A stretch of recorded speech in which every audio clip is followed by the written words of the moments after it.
de outras terras no universo, ou seja, os planetas extrasolares. Está certo? Este livro, temos um dos autores, Nuno Cardoso Santos, mas tem 3 autores, Nuno Cardoso Santos, Luís Tirapicos e Nuno Crato. Portanto, vamos passar a palavra ao Nuno Cardoso Santos. Muito obrigado. Bom, antes de falar sobre o livro propriamente dito, eu trouxe 1/2, não me lembro se um arranca a seguir ao outro, pequenos vídeos. O primeiro, que basicamente é um vídeo promocional do Observatório Europeu do Sul, o ESO, e que nos fala sobre justamente a procura de planetas em torno de outras estrelas e a procura de vida. E o segundo é um vídeo que basicamente ilustra um projeto de um novo instrumento em que Portugal está envolvido para a construção de um instrumento que vai permitir procurar outras terras em torno de outras estrelas. Portanto, se calhar agradecer.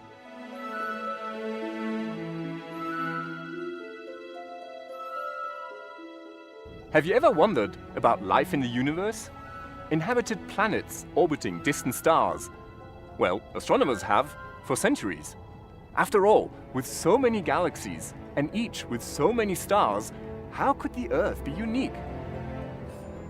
In 1995, Swiss astronomers Michel Mayor and Didier Queloz were the first to discover an exoplanet orbiting a normal star.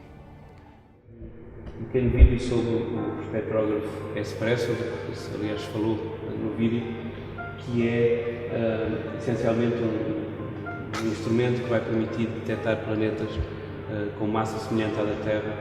Depois, portanto, chegamos ao espectrógrafo propriamente dito, portanto a luz chega numa fibra óptica, entra dentro do espectrógrafo e depois vai haver 2 câmaras, uma para a luz mais do lado vermelho, outra para a luz mais do lado azul.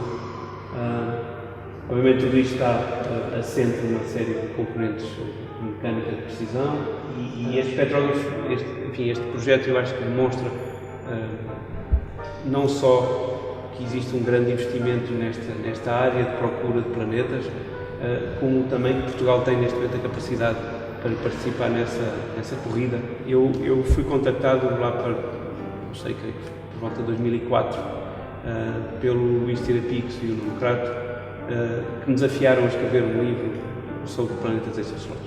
Portugal está a ter um papel importante na área de procura de planetas extrasolares, está envolvido numa série de projetos do futuro, do Expresso, por exemplo.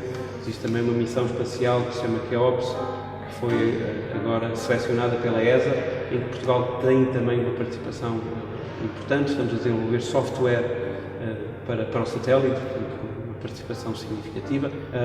A área de planetas extrasolares é, por exemplo, um dos casos científicos principais para a construção daquele grande telescópio de 40 metros, que é o EELT, e, portanto, estava na altura, de alguma forma, de mostrar ao público português o que é que se faz nesta área, porque é que esta área é interessante e mostrar também que em Portugal se faz investigação.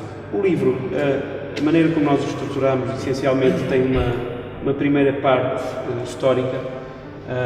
Houve tempos em que o Sol, de alguma forma, também era um planeta, porque, enfim, era uma espécie de estrela errante, vem a palavra planeta, a Lua, enfim. E, portanto, tem um primeiro capítulo, sobretudo histórico, que discute um pouco a descoberta do nosso próprio sistema solar. Não fugimos, naturalmente, à questão de Plutão, que foi descoberto e classificado como planeta e, entretanto, já não é classificado como planeta, mas esta questão só foi realmente, vamos dizer que a casca partiu quando se descobriu um que era maior que Plutão, ou potencialmente maior do que Plutão.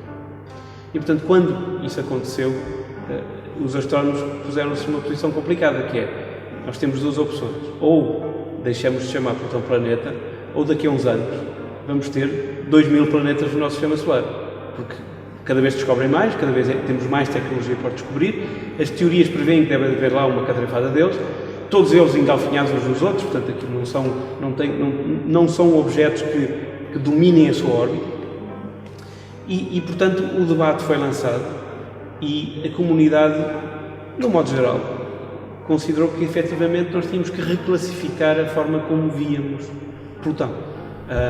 E, portanto, aqueles objetos, e não é só Plutão, há mais alguns, que são grandes o suficiente para ser redondos, passam a ser chamados de planetas anões. Mas escrevemos alguns episódios, alguns de sucesso, outros que não levaram a sucesso, que foram, eu diria, grandes frustrações científicas.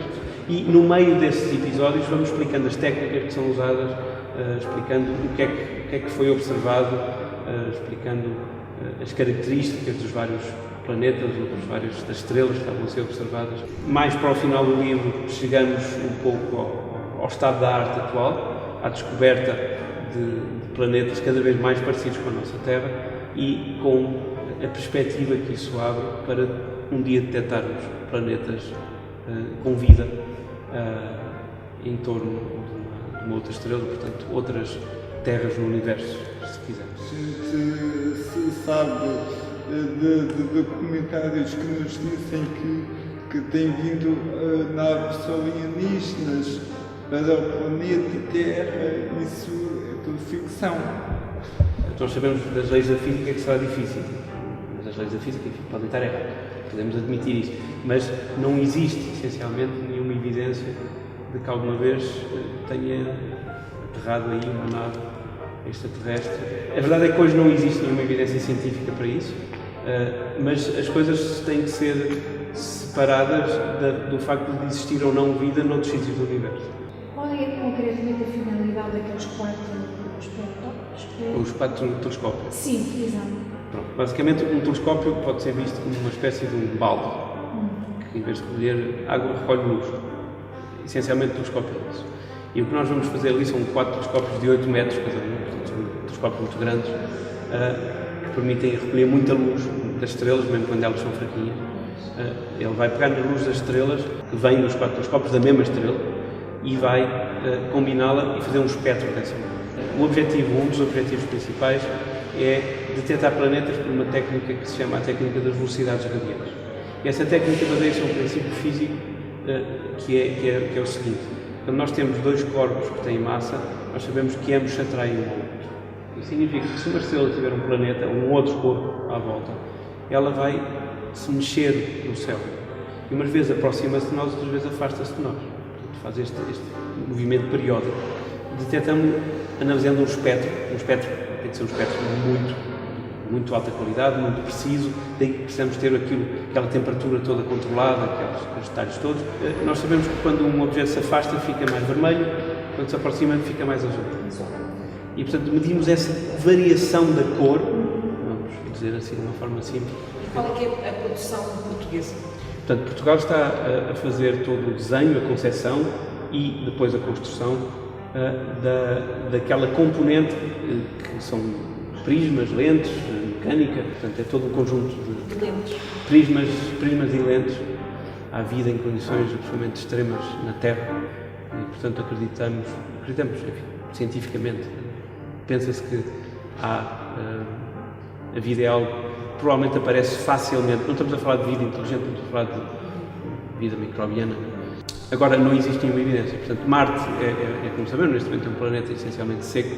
Pensa-se hoje, pelas observações que já foram feitas pelas sondas, que alguns deles possam ter um interior de água líquida, devido às forças de maré com Júpiter, e havendo um oceano, vamos dizer, líquido por baixo, pode ser que a vida se tenha desenvolvido, mas não passa neste momento de especulação científica. Mas eu diria, portanto, se calhar um prazo um bocadinho a minha sardinha, que eu trabalho na parte de planetas extrasolares, que a esperança de encontrarmos vida vem mais da procura de planetas em torno de outras estrelas do que da procura de vida no nosso sistema solar.